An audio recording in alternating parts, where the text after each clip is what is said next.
The Fossil Hunters. Tim and Dean were great fossil hunters. They were the very best at finding dinosaur bones. Although Tim and Dean were quite similar, they were outright enemies. The two men got into vicious arguments all the time. They couldn't coexist peacefully because their egos were too large. Tim thought he was the best fossil hunter, while Dean was sure that he was much better than Tim.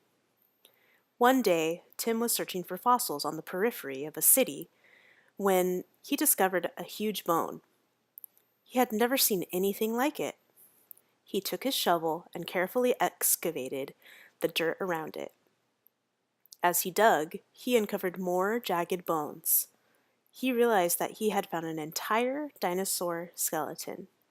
Tim couldn't conceive a plan to remove the huge skeleton all by himself. Such an endeavor would be too arduous. He needed help. He tried to think of people who would be capable of helping him remove the skeleton without breaking it. The only person Tim could think of was Dean, his enemy. Tim ran into the city to find Dean. Tim found him and said, "Dean, I found the skeletal remains of a huge terrestrial animal.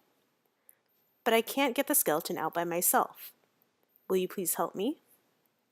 Dean thought that Tim's claim might be dubious. He replied, "If you're serious about the skeleton, I'll help." Tim excitedly showed Dean the skeleton's locale.